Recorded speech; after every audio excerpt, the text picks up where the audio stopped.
G'day guys, welcome back to another episode of Fon's Supercoach. Today we will be discussing the two opening round matches as well as a quick team update before teams on Thursday.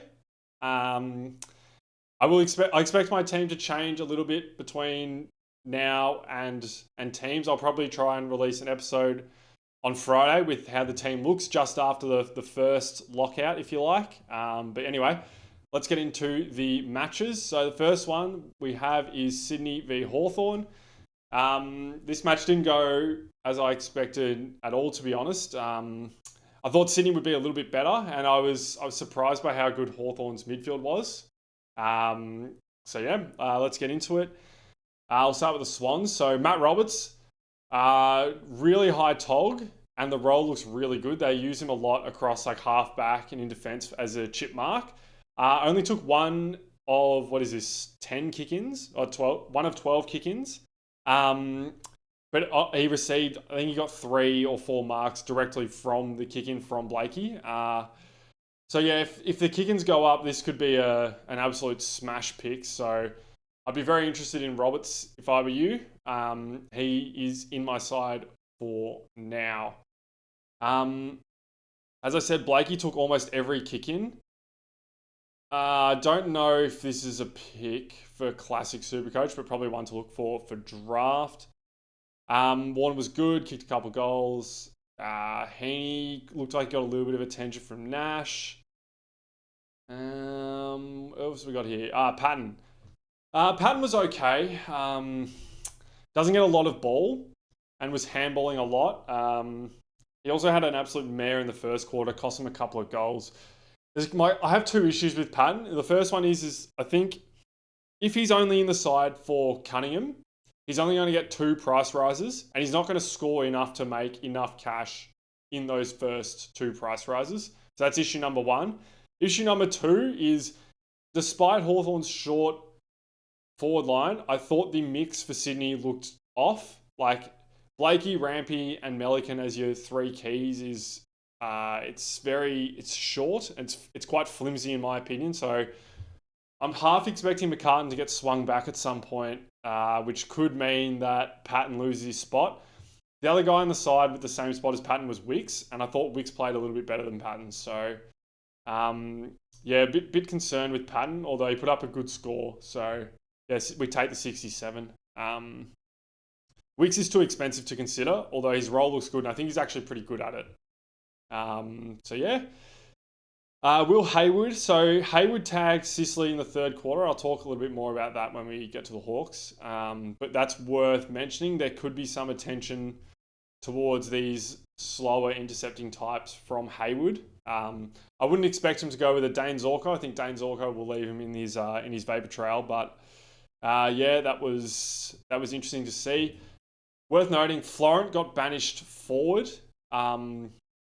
Towards the back end of the game. I think that was just after he had a shocking turnover, like pretty much put it into the lap of a Hawthorn player, like 15 metres out from goal. So I think it was after that.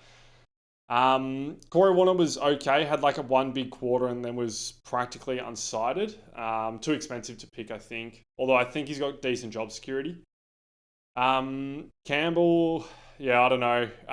Sydney lack a lot of these small pressure forwards. Not sure about Campbell. But the lack of small pressure forwards, I think, opens the door for Hanley, who's like a high half forward type, who I thought was pretty good when he came onto the ground. Taylor Adams looked like he injured his hamstring. I don't know if it was just tightness or an actual strain. So that's worth considering when we talk about Sheldrick, who was quite poor and was subbed out of the game. He's a one-trick pony, Sheldrick. We've seen him score quite heavily in the past, but he has to be in and under at the contest, and he has to be winning the contests. It is worth noting that Hawthorn's midfield was hard to score against last season, so maybe it was just a poor game from Sheldrick against a good opposition. If Adams misses next week, I think he gets another go, but I think as soon as Mills is fit, Sheldrick will be out, and I don't want to pay 160k for someone with a 30 in their rolling average. So Sheldrick is out for me. I'll try and discuss some of the options when we get there, but the rookies they're dropping like flies. And then over to the Hawks, Will Day was really good, particularly in the first half. I think he went 126 in the first half, kicked 3 goals. He had 6 frees 4, and he kicked 3 goals. I think the most goals Will Day has kicked in a season is 6. If you're interested in Day, you're probably still interested. If you weren't interested in Day, I probably wouldn't be jumping on. He did play really well in the first half, but got tagged to oblivion by Jordan after half time. Only scored about 20 Supercoach points. So yeah, I think Day is going to be quite susceptible to a tag. He can go forward, but that doesn't help his ability to score Supercoach points. So my problem with Day is he has a Bedford tag and then goes into the bye. So I'm personally not interested, but I can see why you would be interested. He presents a lot of value and he's clearly got the upside. Lloyd Meek was very good. He's not going to kick 2 goals every game. And I thought Grundy looked particularly poor, despite having 40 hitouts. So, yeah, Meek was pretty good. He's still not for me for Supercoach. I think this is almost a ceiling game. I just don't see where the uptick in scoring comes from Meek consistently. So, and he has a bye, so no for me. Mackenzie's like a 330k forward.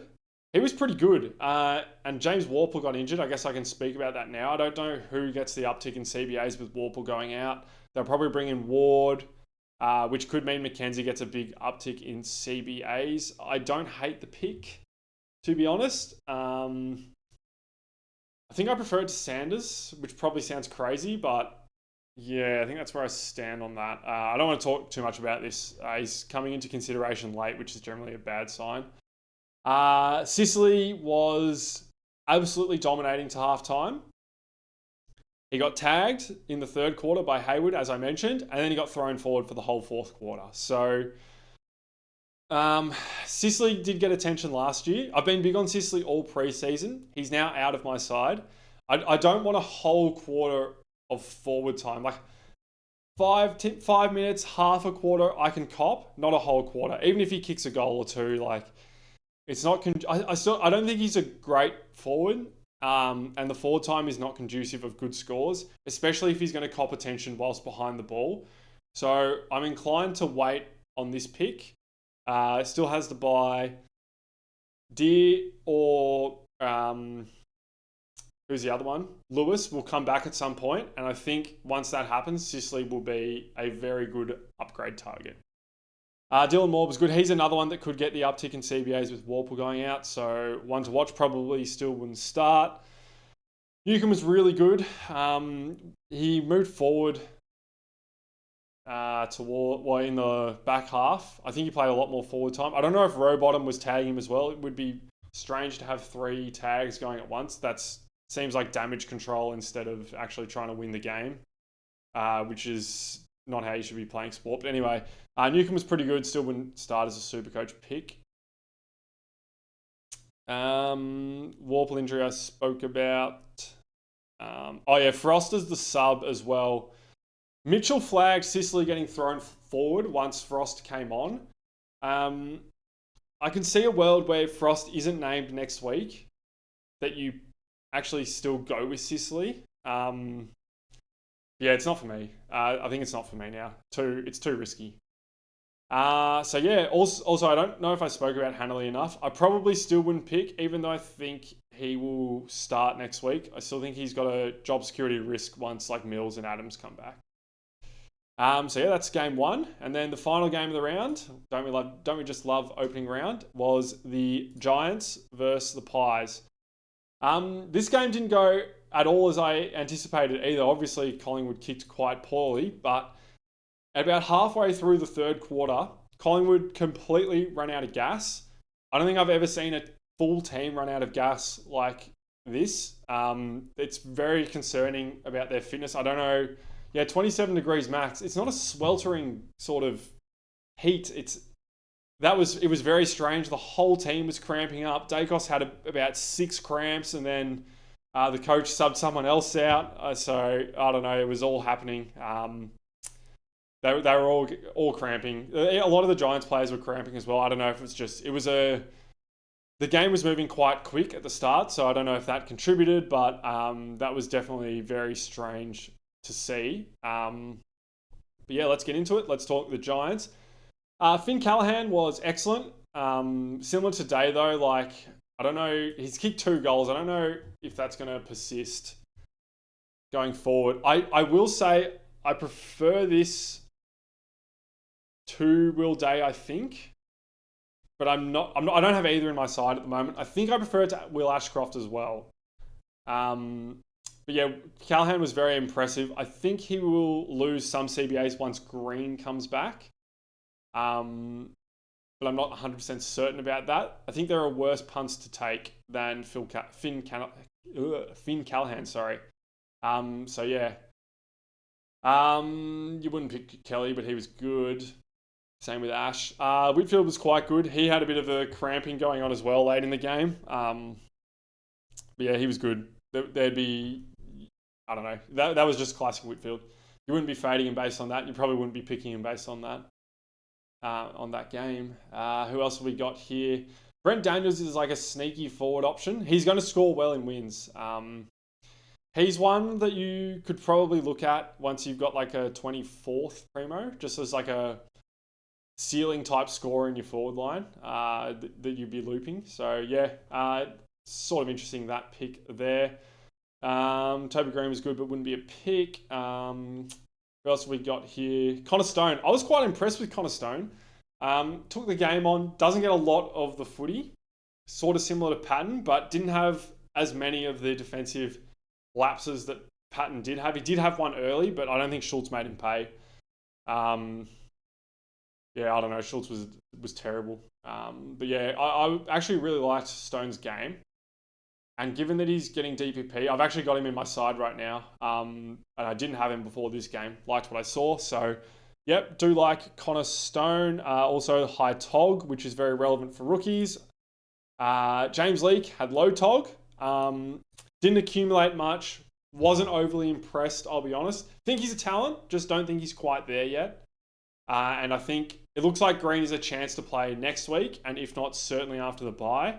And I think that spells disaster for James Leake. So this is not a pick I would be going with. Grishesky's a 119k forward. It'll be interesting to see who gets the ruck role with the Briggs injury. I think it was just concussion, so I think it will just be a 1 weeker. But it could be Keefe. It could be Grishesky. These guys can't score in the ruck, so I wouldn't be looking at these guys based on that. The other one is Madden, who was a loop for us a few years ago, who may play, but I think it'll still only just be the 1 game if it's concussion. I was concerned that originally the Briggs injury would be a neck injury, but it doesn't look like that is the case. Cogs was interesting, playing a lot of wing time. I didn't expect, which meant that guys like Kelly and Callahan could get on the inside, and they racked it up. They sliced Collingwood apart. They killed them. They were really impressive. So yeah, that's the Giants. Just a little update on injuries with the Giants. Green may play next week. Will definitely play the next match. Hogan and Stringer are the same. They won't play next week, but will play the next match. I would expect Briggs is the same. They're going to there's 2 weeks. Sorry, they play next week and then they have the bye. So guys who are going to be back in 2 weeks are only missing 1 game. So yeah, just those things are worth considering when picking Giants guys, particularly rookies. Like I think Lake's going to find himself out of the side. I think Grishesky's going to find himself out of the side. And I don't know who's going to make way for Stringer. Someone's going to get unlucky, I think. But yeah, let's move on to the pies. I guess I'll start with the positive. Darcy Cameron, he was very good. Obviously, against Keefe and Grishesky, it's a very easy matchup. Worth noting that Max Gawn has Keefe and Grishesky next week. You wouldn't be picking a player based on one matchup in round 1, but if you've got Max, this is a straight C opportunity. He's probably going to go 180 plus. I wouldn't normally advise picking people to go 180 plus, but we know what Max Gawn is capable of. So, yeah, Cameron was excellent. I don't hate this as like an R2 if you don't like any of Gawn, Cherry, or De Koning, and you don't want to run Flynn at R2. Sorry, if you only like one of those first three and you don't want to run Flynn at R2, I think that would be interesting. Does have the bye. He's capable of dropping a stinker, but he's a very capable scorer. So yeah, Darcy Cameron, he played pretty well as well. Was probably the only Pies player that really exerted themselves for the whole 4 quarters today. Josh Dacos, I think Houston coming back next week hurts Dacos' ability to score like this, but pretty much all the ball was going through him. It was eerily similar to like Nick Martin in, what was it? Was that last year? Yeah, it was last year. But his kicking was a lot better. So yeah, if not for Houston, I'd be interested in Josh Dacos, but because of Houston, I am not. Harry Perryman role is absolutely filthy. He really stopped scoring once the Pies checked out of the game. So yeah, he's still locked into my side. Still like the pick. The role's really good. Collingwood's not going to be that bad every week. So yeah, very interested in Perryman. Ed Allen was pretty good, 71. He's quite expensive. But if you go 70, he makes money. My question with Allen is he best 22 every week? Long came on, he was okay. He was the only one with fresh legs, so he scored quite well. But I'm not sure. I think the initial plan, well, Hoskinelli got subbed out. Yeah, I don't know. Maybe he could go out Allen. It's not for me.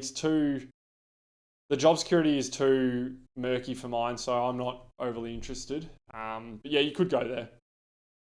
Nick Dacos, 66, cramping all game.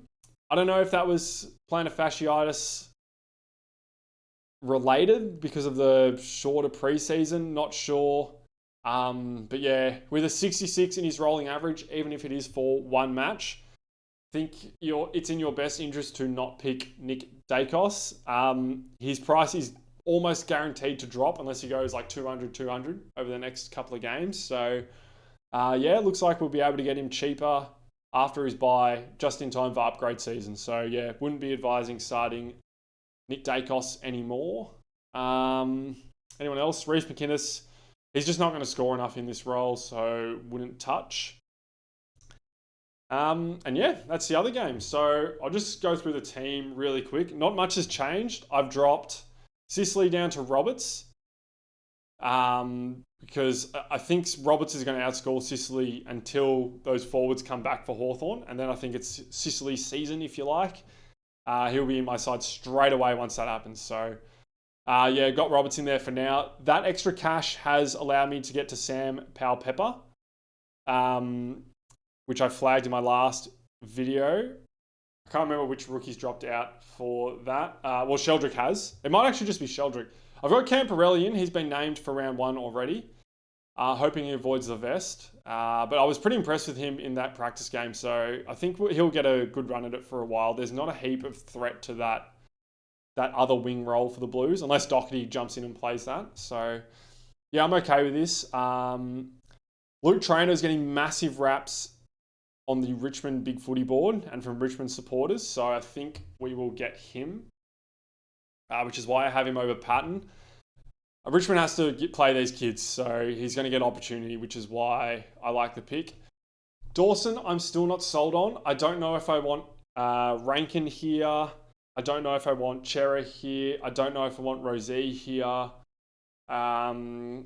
Who else is there? I could see myself. I probably wouldn't go to Callahan or Day. But yeah, I don't know. I'm a little bit concerned about forward time with Dawson pick.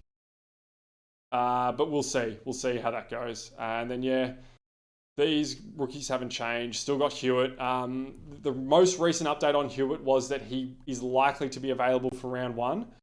I don't know if that involves him getting subbed, but he's one that I'd be willing to hold until round 12 and just say he's going to make his money by then. Because he's clearly a talent and he's going to get opportunity. So, yeah. Max Hall, this could be Angus Hasty. It's just about... I couldn't get a good read on the Saints rookies from their Big Footy board. It looks like Hasty was the one they were most keen on. I didn't see anything about Hall at all. And apparently Boxall spent time with the rehab group. So I've got Hall for now. I'll probably end up going to Hasty for round 1. If he gets picked with Sinclair, who's fit to go. So yeah, we will see with that.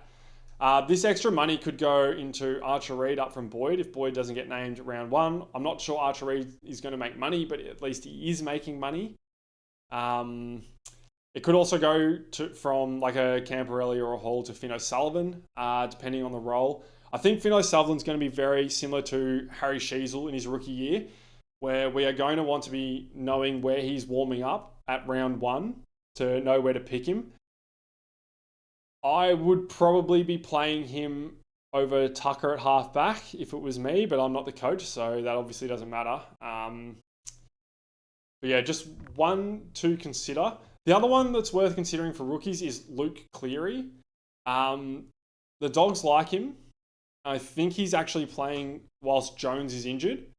It's not like for like, but they've sort of used O'Donnell and Lobb to cover for Jones. They're just going with those two guys, not really running an interceptor as well. So yeah, that's another thing to consider. So yeah, that's the team. Not much has changed since the last video, so I haven't gone too in depth with it. Friday will probably be another team update just before or just after the first game of the round, once we get some news on rookies. So yeah, rookies are likely to change a little bit. You want to keep a little bit of cash in the bank in your starting side. You probably want about 20k, 20 to 30. 91's way too much. I'm trying to work out how best to spend it. If it's, let's say, going down from a Dawson and up to someone else. So yeah, I'm looking for options there. But yeah, that's the team so far. Thanks for watching, guys, and I will see you on Friday. Bye, guys.